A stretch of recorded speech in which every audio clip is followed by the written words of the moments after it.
नमस्कार दोस्तों, आप सभी का इस वीडियो में स्वागत है। इस टाइम हम RO प्रैक्टिस को देख रहे हैं, जिसमें आज हम प्रैक्टिस नंबर 2 को देखेंगे। पहले क्वेश्चन के साथ शुरुआत करते हैं। अखिल भारतीय महासंघ स्थापित करने का प्रावधान किया गया भारत सरकार अधिनियम 1935 में, अगस्त प्रस्ताव 1940 में, कैबिनेट मिशन प्रस्ताव 1946 में, भारत सरकार अधिनियम 1919 में। तो यहाँ पर ऑप्शन नंबर ए हमारा सही है दोस्तों। भारत सरकार अधिनियम 1935 के द्वारा भारत में महासंघ स्थापित करने का प्रावधान किया गया था। इस बात को आप लोग याद रखिएगा। यह सही मतलब साकार नहीं हुआ था, यह मतलब लागू नहीं हो पाया था। क्यों नहीं लागू हो पाया था? इसको लागू करने के लिए कुछ नियम आए थे, जैसे कि दो देशी रियासतें थी, उनमें एक नंबर था कि इतनी रियासतों का समर्थन प्राप्त होगा तो भारत में संघ का निर्माण कर दिया जाएगा। लेकिन यह रियासतें अपना समर्थन नहीं देती हैं, जिसके कारण यहाँ पर संघ का निर्माण नहीं हो पाता है। लेकिन यह 1935 का जो अधिनियम था, यह इसका केवल एक प्रावधान था जिसमें संघ का महासंघ का स्थापना होनी थी। लेकिन इसके अन्य भी प्रावधान हैं जो हमारे एग्जाम के लिए बहुत ही महत्वपूर्ण हैं। तो चलिए उन्हें देख लेते हैं। जैसे कि जब 1935 का अधिनियम आता है, इसमें शक्तियों का विभाजन किया जाता है। शक्तियाँ किसके द्वारा बांटी जाती हैं? शक्तियाँ केंद्र और प्रांतों के मध्य में विभाजित कर दिया जाती हैं, और इसके लिए 3 सूचियाँ बनाई जाती हैं। जैसे कि आज भी हमारे संविधान में जो है 3 प्रकार की सूचियाँ हैं, ठीक उसी प्रकार की जो है यहाँ पर 3 सूचियाँ बनाई गई। एक संघीय सूची, जिस पर केंद्र कानून बनाएगा, जैसे कि रक्षा हो गया, वित्त हो गया, इत्यादि की चीज़ें हो गई, जिसमें संघीय सूची थी। प्रांतीय सूची, जिसमें प्रांत कानून बनाएगा, जैसे स्थानीय चुनाव था या स्थानीय छोटे मोटे क्षेत्र इन्हें दिए गए थे। समवर्ती सूची वह थी जिस पर दोनों कानून बना सकते हैं। तथा जो अवशिष्ट शक्तियाँ थी, यानी जिनका उल्लेख इन तीनों सूचियों में नहीं मिलेगा, वह किसके पास थी? वह शक्तियाँ वायसराय को प्रदान की गई थी। कुछ और विशेष प्रावधान जो 1935 के अधिनियम से और हमारे क्वेश्चन में हमेशा पूछे जाते हैं। तो पहली बात तो यहाँ पर प्रांतीय स्वतंत्रता दी गई, यानी वही जो शक्तियों का विभाजन, जब शक्तियाँ बट गई केंद्र के बीच में और किसके बीच में?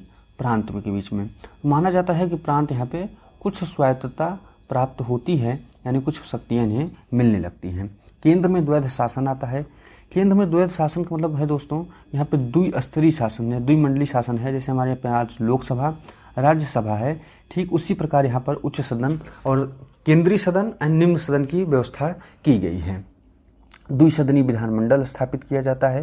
संघीय न्यायालय की स्थापना होती है। सुप्रीम कोर्ट की स्थापना होती है। आज भी अगर पूछा जाए, हमसे जब पूछा जाता है सुप्रीम कोर्ट हमारे यहाँ कहाँ से अडॉप्ट किया गया है, संघीय न्यायालय की अवधारणा हमारे संविधान में कहाँ से ली गई है, तो आप लोग को याद रखिएगा, यह 1935 के अधिनियम से ली गई है।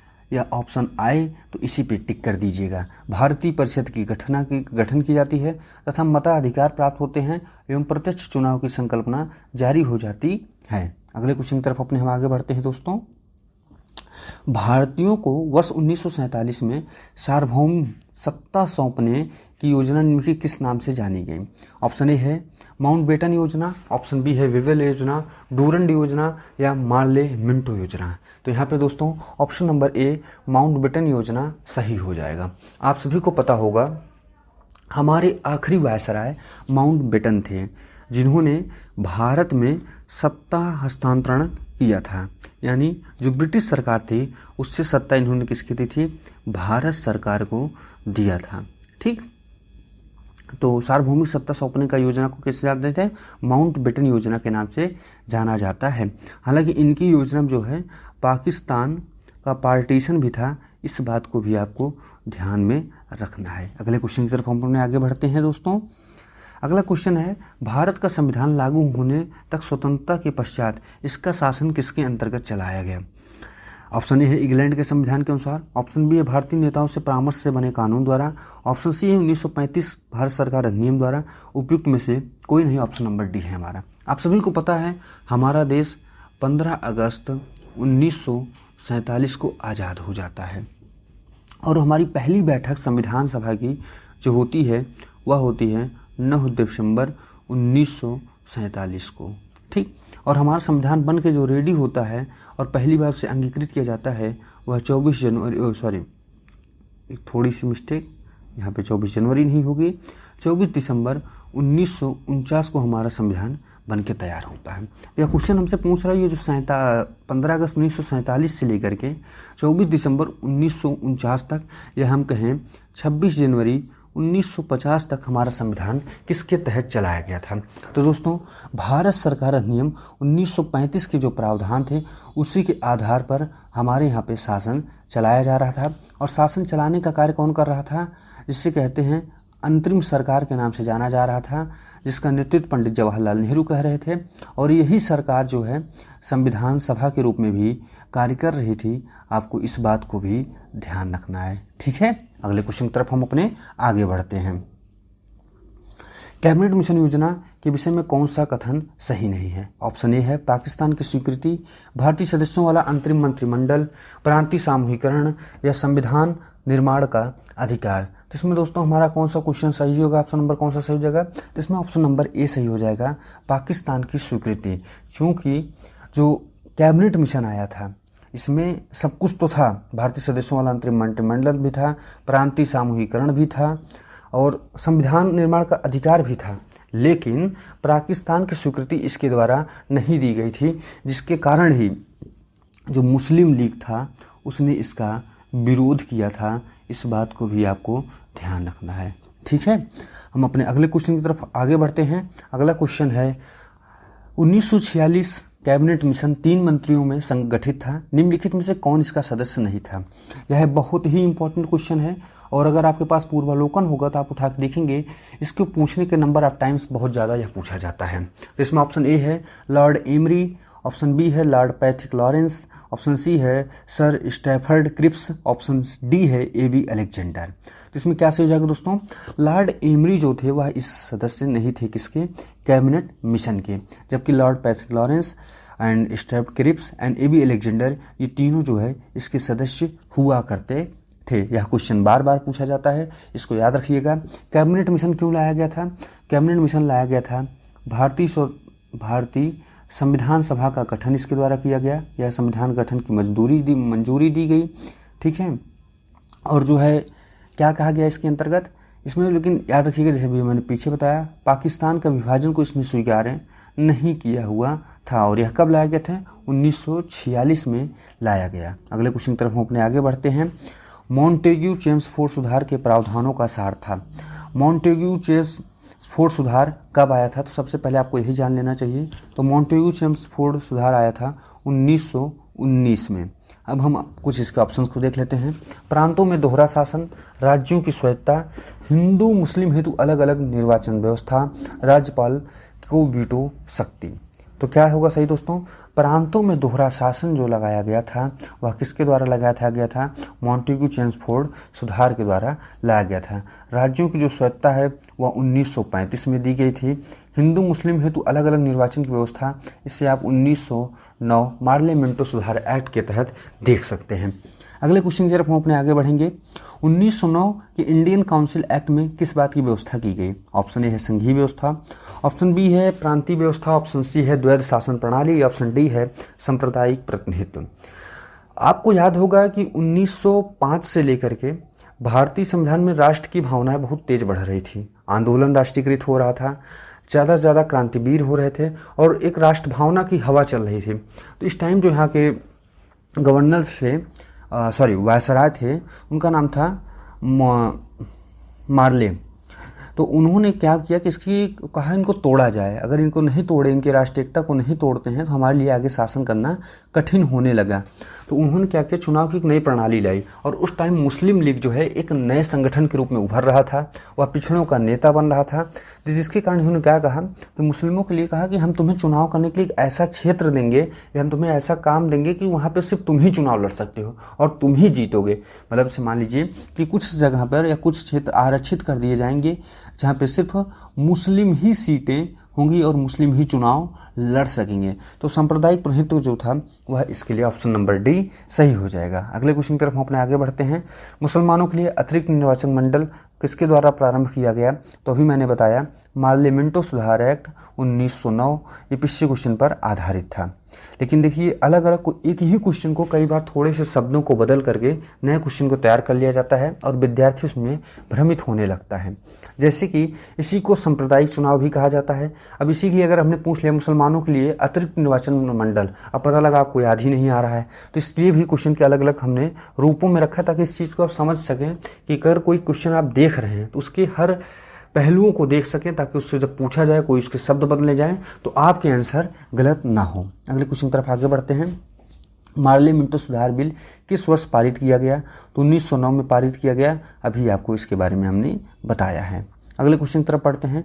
मॉन्टेमिलो सुधार का उद्देश्य क्या था? तो पृथक निर्वाचन प्रणाली था। इसके लिए ऑप्शन नंबर सी सही हो जाएगा। अगले क्वेश्चन की तरफ आगे बढ़ते हैं। महारानी विक्टोरिया को भारत की सामग्री नियुक्त किया गया कब? ऑप्शन ए है 1866, ऑप्शन बी है 1858, ऑप्शन सी है 1885, ऑप्शन डी है 1875। इसमें option number option number B 1858 सही हो जाएगा। आप सभी को पता होगा 1857 में क्रांति होती है जिसे 1857 की क्रांति कहा जाता है। तो इस क्रांति के पश्चात क्या होता है, पहले जो शासन था वह भारत का शासन किसके अंतर्गत आता था? तो यह ईस्ट इंडिया कंपनी के अंतर्गत आता है। लेकिन इस क्रांति के पश्चात क्या होता है, भारत का नियंत्रण अब सीधे जो है किसके द्वारा कहा जाता है? संसद के द्वारा किया जाने लगता है या वहाँ की सरकार के द्वारा किया जाने लगता है। और उस टाइम सरकार कौन थी? महारानी विक्टोरिया उस टाइम रानी के पद पर नियुक्त थी, इसलिए माना जाता है कि इन्हें उससे कर्ता धर्ता कहा गया। और आपके यही इलाहाबाद के में ही जो है महारानी विक्टोरिया के पत्र को पढ़ा जाता है। अगले क्वेश्चन की तरफ आगे बढ़ते हैं।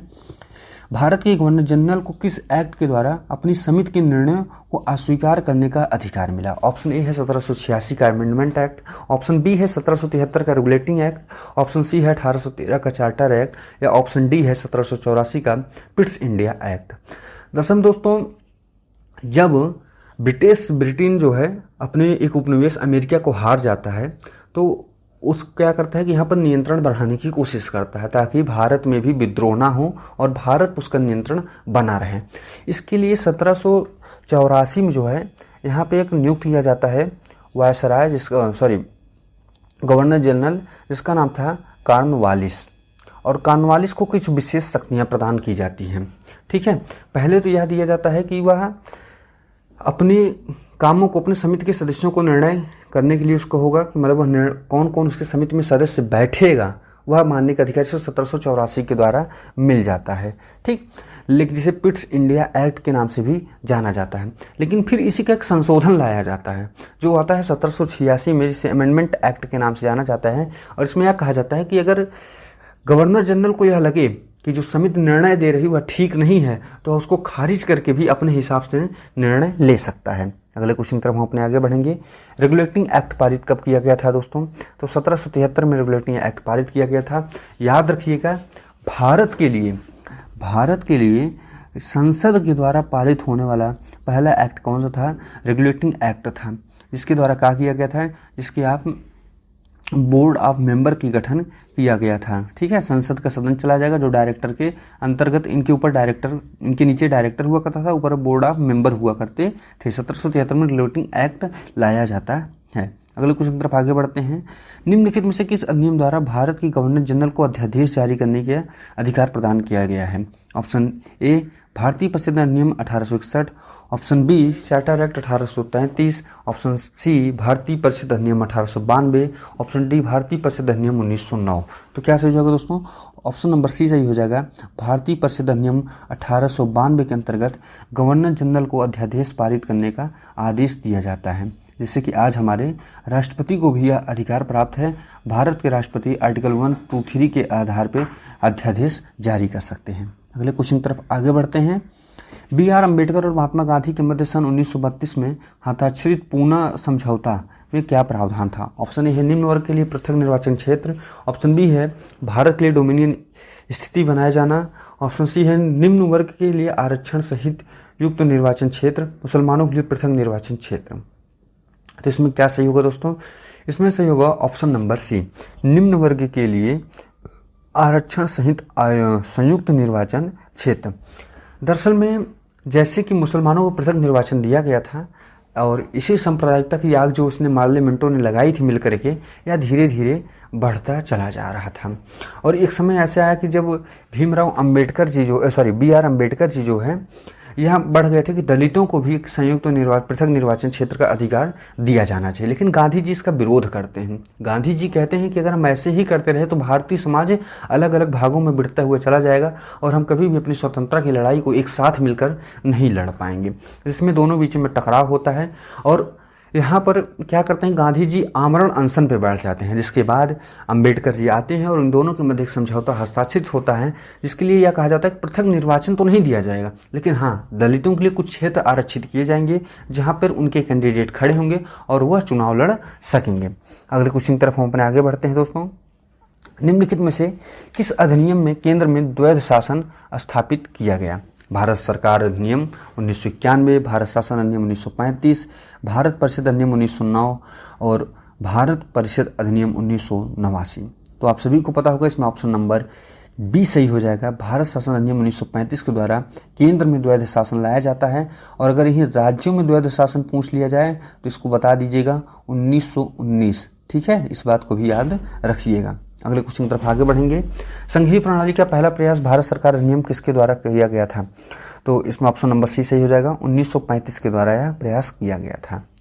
किस अधिनियम की प्रमुख विशेषता प्रांतीय स्वायत्तता थी? आर्टिकल नंबर ए है 1858, बी है 1935, सी 1904, डी 1919। तो यहाँ पे देखिए प्रांतीय स्वायत्तता पूछ रहा है, यानी कि उन्हें जो है अब निर्णय लेने की शक्तियां दी जा रही हैं। प्रांतीय स्वायत्तता मतलब स्वायत्तता कब होगी? जब उनके पास शक्तियां होंगी। तो यह दिया गया था 1935 में। ठीक है, अब इसको द्वैध शासन मत मान लीजिएगा कि प्रांतों में द्वैध शासन कब लगाया गया था तो 1919 मार दीजिएगा, नहीं। प्रांतीय स्वायत्तता मतलब उन्हें शक्तियों का विभाजन, जब स्पष्ट विभाजन हो जाए कि केंद्र क्या करेगा, राज्य क्या करेगा, तब उससे स्वतंत्रता है। वहां पर राज्य हस्तक्षेप केंद्र में नहीं करेगा, केंद्र हस्तक्षेप राज्य में नहीं करेगा। और यह काम होता है 1935 भारत सरकार अधिनियम के द्वारा। अगले क्वेश्चन की तरफ आगे बढ़ते हैं। भारत में सचिव का पद किसके द्वारा निर्मित किया जाता है? भारत सरकार अधिनियम 1858 के द्वारा। दोस्तों, जब क्या होता है 1857 की क्रांति होती है और उसके बाद उसका दमन कर दिया जाता है तो कुछ बदलाव किए जाते हैं। जैसे कि भारत के गवर्नर जनरल को वायसराय कहा जाने लगता है, ठीक उसी प्रकार ब्रिटेन की संसद में एक पद की नियुक्ति की जाती है जिसे कहा जाता है भारत का सचिव। यह क्या होता था, वह वहाँ का मंत्री होता था जो क्या करता था, भारत का कार्यभार देखता था। ठीक है, अगले क्वेश्चन की तरफ हम अपने आगे बढ़ेंगे। 1922 में निम्नलिखित किसके द्वारा उद्गार व्यक्त किया गया कि भारतीय संविधान भारतीयों की इच्छा के अनुसार होगा? ऑप्शन ए है बाल गंगाधर तिलक, ऑप्शन बी है महात्मा गांधी, ऑप्शन सी है गोपाल कृष्ण गोखले, ऑप्शन डी है मोतीलाल नेहरू। तो इसमें ऑप्शन नंबर बी सही हो जाएगा दोस्तों। महात्मा गांधी जी के द्वारा 1922 में कहा गया कि भारतीय संविधान का निर्माण भारतीयों के द्वारा किया जाएगा। ठीक है, अगले क्वेश्चन की तरफ हम अपने आगे बढ़ेंगे। 1924 में किसके द्वारा ब्रिटिश सरकार से मांग की गई भारतीय संविधान निर्माण के लिए संविधान सभा का गठन किया जाए? Option A Gopal Krishna Gokhale, option B है मन राय, ऑप्शन सी है महात्मा गांधी, ऑप्शन डी है मोतीलाल नेहरू। तो यहाँ भी option number C Mahatma Gandhi सही हो जाएगा। कुछ लोगों को लग रहा होगा कि इसका आंसर मन राय होना चाहिए, यहाँ पर यह आंसर क्यों नहीं होगा अभी अगले प्रश्न में आपको बिल्कुल स्पष्ट हो जाएगा। संविधान सभा के विचार का औपचारिक रूप प्रतिपादन किसके द्वारा किया गया? महात्मा गांधी, मोतीलाल नेहरू, एमएन राय, पंडित जवाहरलाल नेहरू। तो यहाँ पे एमएन राय सही हो जाएगा। अब दोनों के बीच में डिफरेंस समझ लीजिए। 1924 में गांधी कहते हैं कि संविधान सभा का गठन होना चाहिए। ठीक है, एक संविधान सभा होनी चाहिए जो भारतीयों के लिए संविधान का निर्माण करेगी। लेकिन वो संविधान सभा कैसी होगी, क्या होगी, वहाँ के जो सदस्य होंगे उनका चुनाव किसके द्वारा किया जाएगा, इसके बारे में गांधी कुछ नहीं बताते हैं। लेकिन फिर 1932 में एमएन राय आते हैं जो एक मार्क्सवादी थे। भारत में मार्क्स के विचारधारा को प्रसारित करने में एक बड़े नेता के रूप में इन्हें जाना जाता है। जब एमएन राय आते हैं तो बाकायदा संविधान का एक स्ट्रक्चर ला के खड़ा करते हैं संविधान सभा का कि यहाँ पे कौन कौन सदस्य होगा, उन सदस्यों का चुनाव कैसे किया जाएगा और वह संविधान का निर्माण कैसे करेंगे। अब उम्मीद है कि आपके दोनों के बीचों में जो अंतर रहा होगा वह आप समझ गए होंगे और जो कन्फ्यूजन रहा होगा वह मिट गया होगा आपका। इसीलिए मैंने यहाँ पे दोनों प्रश्नों को एक साथ रखने की कोशिश की है। अगले क्वेश्चन की तरफ हम अपने आगे बढ़ेंगे। संविधान सभा को किसने मूर्त रूप प्रदान किया है? Pandit Jawaharlal Nehru, option B Mahatma Gandhi, option C है एमएन राय और ऑप्शन डी है मोतीलाल नेहरू। अब आप सोच रहे होंगे कि संविधान सभा से कितने क्वेश्चन हो सकते हैं। देखिए ये क्वेश्चन अलग अलग बार हैं और ऐसे ही क्वेश्चन होता है जो आयोग आपसे गलत करवा ले जाता है। अब यहाँ पे पूछ लिया कि मूर्त रूप किसने दिया, अब यहाँ पे फिर बदल जाएगा ऑप्शन, यहाँ पे पंडित जवाहरलाल नेहरू सही हो जाएगा। गांधी कहते हैं कि संविधान सभा होनी चाहिए और यमन रॉय कहते हैं कि संविधान सभा कैसी होनी चाहिए, लेकिन पंडित जवाहरलाल नेहरू अपने हाथों से उस संविधान सभा को बना के खड़ा कर देते हैं, यानी मूर्त रूप में उसे स्थापित करते हैं। ठीक है, तो यहाँ पे पंडित जवाहरलाल नेहरू हो जाएगा। तीनों के प्रश्न देखने में एक जैसे, लेकिन उत्तर उनके अलग अलग होते हैं। ऐसे प्रश्नों को विशेष ध्यान रखा करिए। अगले क्वेश्चन की तरफ आगे बढ़ते हैं।